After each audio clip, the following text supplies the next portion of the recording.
ویدیویی که قرار مشاهده کنید بازجویی از افسر پلیسی به نام استفانی لازارس در سال 2009. در سال 1986 استفانی با شلیک مستقیم گلوله به همسر دوست پسر خودش مرتکب جرم قتل عمد میشه، اما به دلیل صحنه‌سازی و کمبود امکانات پلیس در اون زمان موفق میشه که 23 سال بدون هیچ مشکل و پشیمونی به زندگیش ادامه بده. چیزی که استفانی فکرش رو نمیکرد پیشرفت علم و تطابق دی ان ای موجود از او در صحنه قتل و برملا شدن جنایت او بود. با وجود اینکه بازجوهای موجود در این فیلم از جنایت همکارشون باخبرن، اما همچنان به اعتراف استفانی نیاز دارن و خوب میدونن که او از خیلی از تکنیک‌های بازجویی باخبره. برای همین نه به عنوان بازجویی بلکه یک مسئله که باید برای جلوگیری از شایعه پراکنی باهاش در میون بذارن او رو به اتاق بازجویی کشوندن. Stephanie, I don't know if you know my partner. Hey, great. Hi.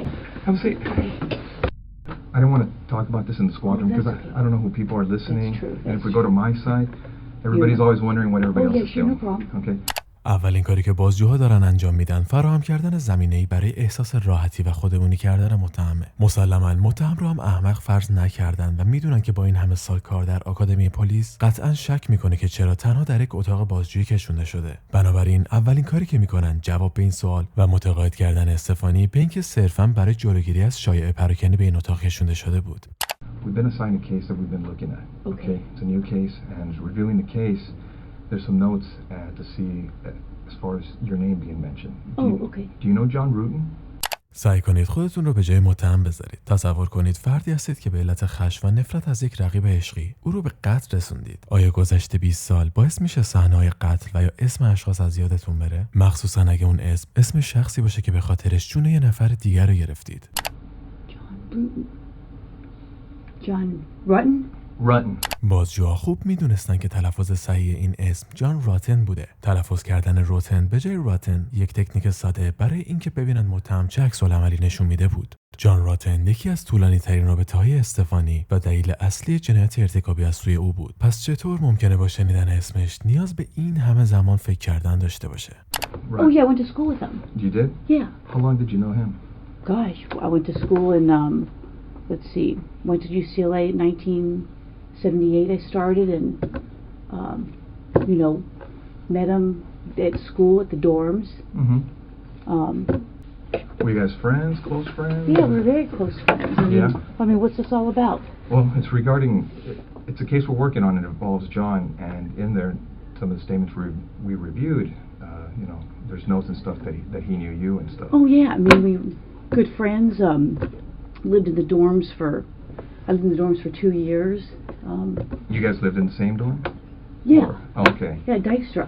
Okay. Were you guys just friends or anything else, or? Yeah, we were good friends. Yeah.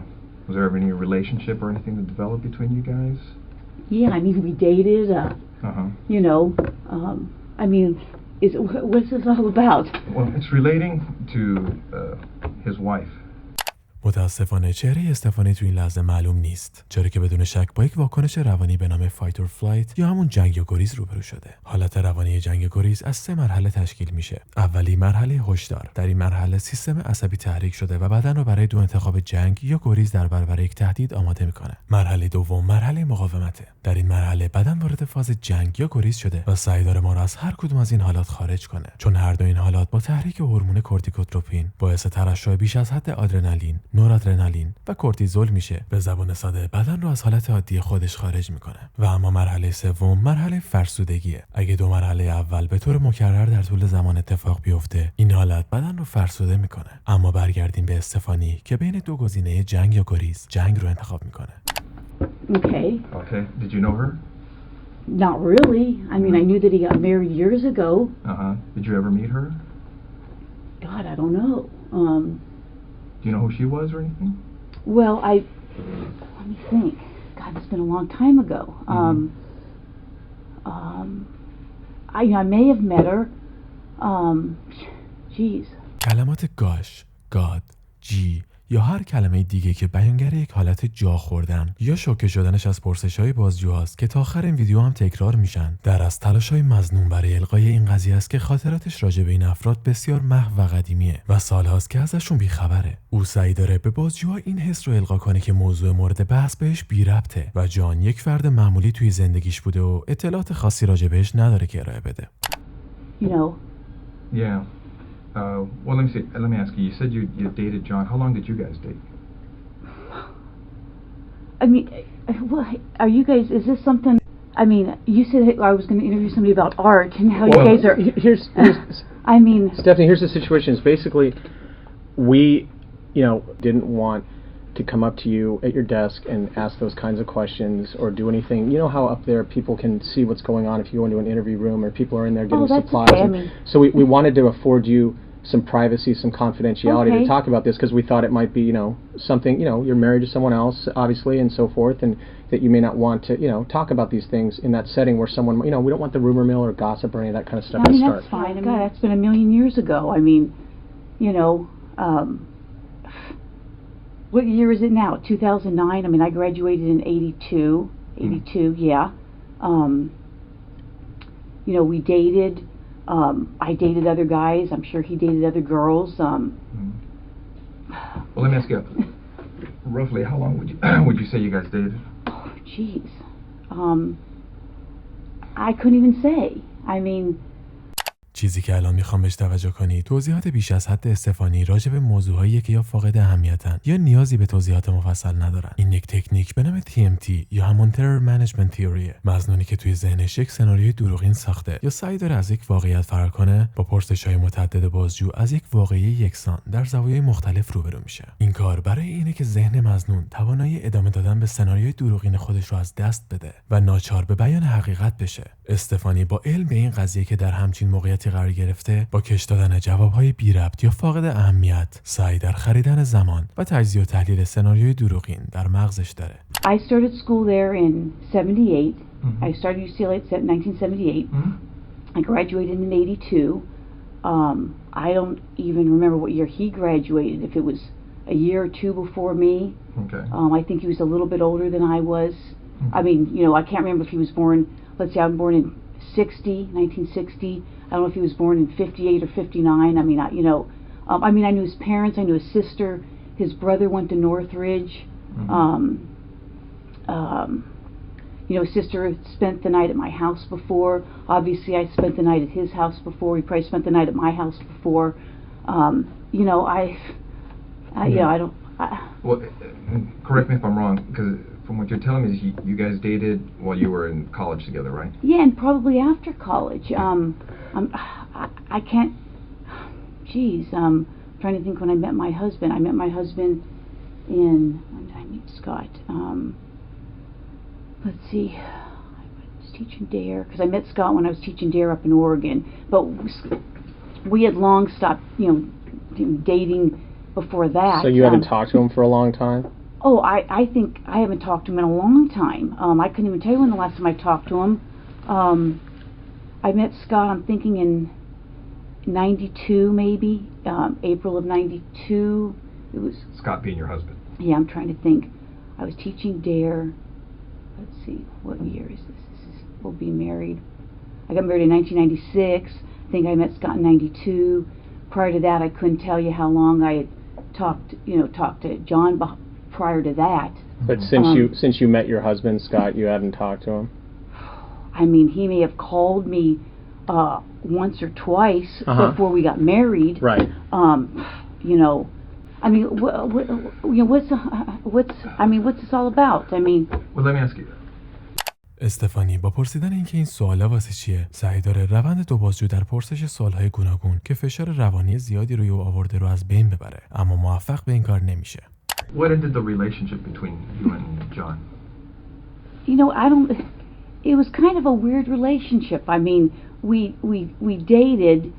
I can't say that he was my boyfriend. I don't know that he would consider me his girlfriend. We dated. We did things. I played sports in college. He played basketball. His brother played basketball. It just didn't work out. I mean, I don't know what to tell you. It was like I went out with other guys, saw other guys. I went on lots of vacations. And once you guys split, were you guys still friends, or kind of, problems? Is it friendly, not friendly? No, I don't think it was not friendly. I mean, we were friendly. I know that we went to Hawaii at one point. Yeah, I mean, And you were saying that it's 2009 now. Had you ever met his wife? I may have.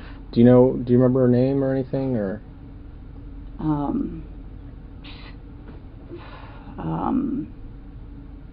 Or what she did for a living, or where she worked, or anything about her? بازجو از مظنون 3 سوال مشابه و متوالی میپرسه که عملا باید حالاتش در هر 3 پرسش یکسان می بود، اما با کمی دقت متوجه میشیم که حالت صورت او در پرسش سوم نسبت به پرسش اول و دوم تغییر میکنه. Had you ever met his wife? I may have. Do you remember her name or anything, or?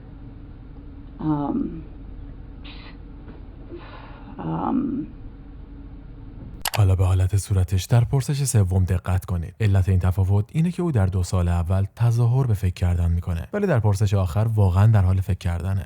Or what she did for a living, or where she worked, or anything about her? Well, I'm going to say that I think she was a nurse. I mean, it's been so long ago.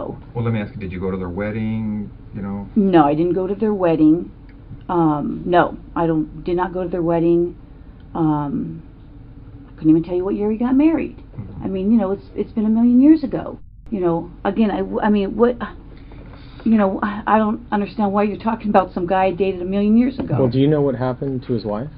Yeah, I know she got killed. نیازی نیست که متخصص در تشخیص زبان بدن باشی تا متوجه ترسی که اکنون تو چهره مظنون افتاده بشی. او بعد از تقریباً 23 سال اولین باری که از مرگ شخصی حرف میزنه که به دست خودش کشته شده.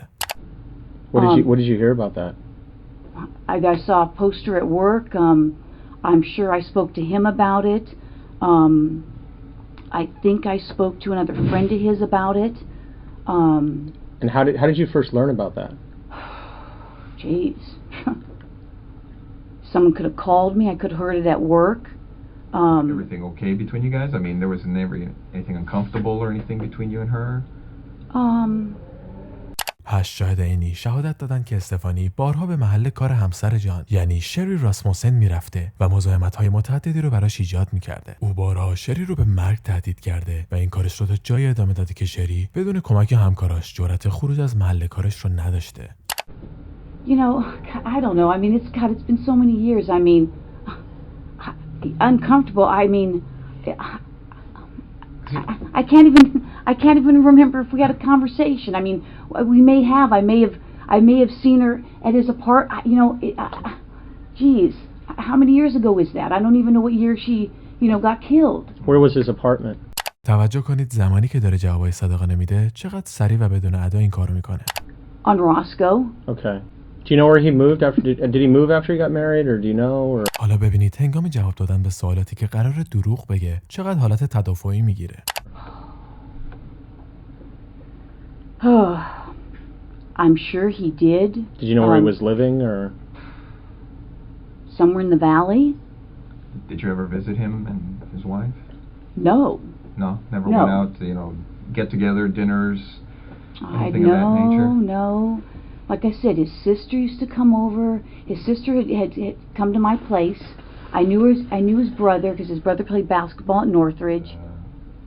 After his wife died, did you talk to him again or anything?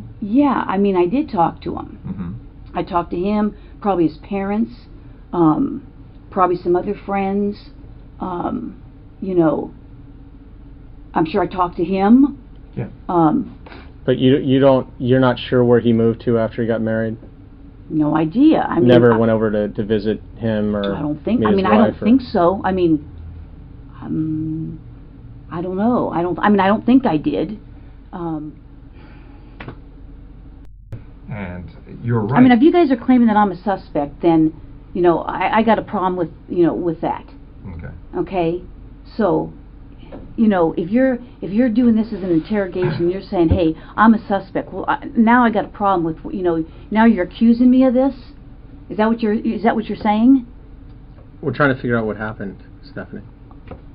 Well, I'm just saying. Do I need to get a lawyer if you're accusing me of this? You don't have to. I mean, you're here of your own free will. I mean, no. I know, but I mean, you're not under arrest. You can walk out. You can leave whenever you like. No, that's what we're telling you. I mean, you're free to go whenever you want. If this makes you uncomfortable and you want to, now you're starting to make me uncomfortable. Now, what we'd like to do is, obviously, about all the DNA stuff and things of the nature that gets done on cases nowadays. you know, if we asked you for a DNA swab, would you be willing to give us one? Maybe. Because now Because I'm thinking I probably need to talk to a lawyer. Okay. I mean, well, because I know how this stuff works. Okay, don't get me wrong. You're right. I have been doing this a long time. Yeah. And I wish I had been recording this because now it sounds like, you know, there's, you know, you're selling these people saying I'm fighting with her, and now it sounds like you're trying to, you know, I've been doing this a long time. Yeah. We know. Okay. And now it almost sounds like you're trying to pin something on me. No, now but I got fine, that eliminate sense. I can't suspects. believe this. So if we ask you to the point to give us a DNA sample, a buccal swab, so we can identify or eliminate you, would you be willing to do that? Maybe. Because I know this. Well, that's where we're at too. I mean, because right now, from looking at the evidence, it's, you know, it's possible we may have some DNA at the location. That's great. And we're going to do what we can to try to put this thing together. And your name's in the book. These people are pointing at you for whatever reason. I don't know why.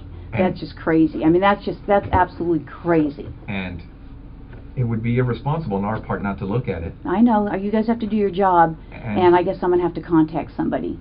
So. That's fair. I mean, because I know how this stuff works. I Sure. mean, I just can't believe it. I mean, we understand that. I mean, if we were in your position, I mean, we would feel the same way. I just can't even believe it. I mean, it's just, I mean, I'm shocked. I'm really shocked. We had a fight, and so I went and killed her. I mean, come on. Well, that's... Okay. All right. Well, thanks for giving me the courtesy. I wish I could record it. Thanks for your time. Yeah, thank you. All right, Stephanie, take care. All right.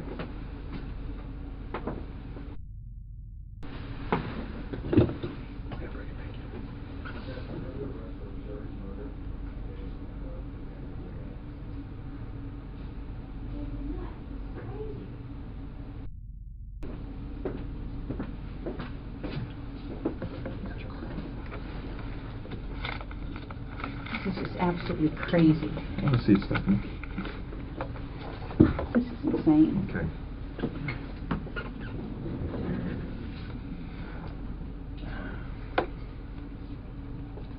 Give me 1 second. Okay. Stephanie, you know you have the right to remain silent. Do you understand? Yes. Anything you say may be used against you in court. Do you understand? Yes. You have the right to the presence of an attorney before and during any questioning. Do you understand? Yes. If you cannot afford an attorney, one will be appointed for you free of charge before any questioning if you want. Do you understand? Yes. Do you want to talk to us right now? No. Okay. All right. Okay. This then. is crazy. Okay. This is absolutely... I'm like in shock. I'm totally in shock.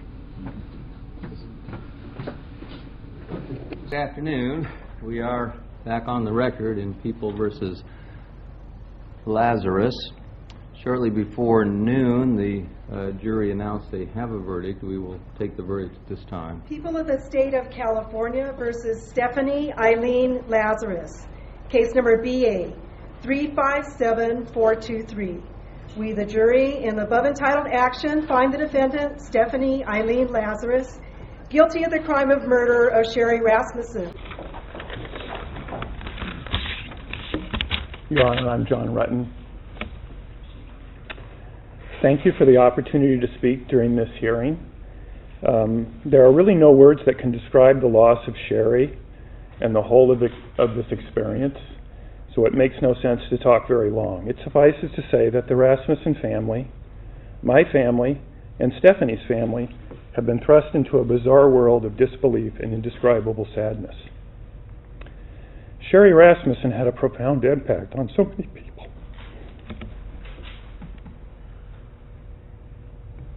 And I was proud that she agreed to be my wife.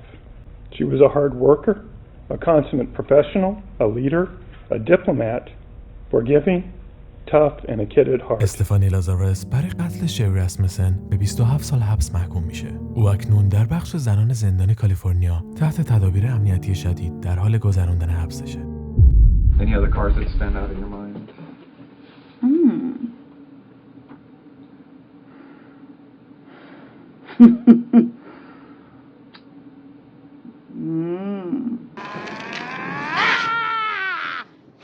Fuck this.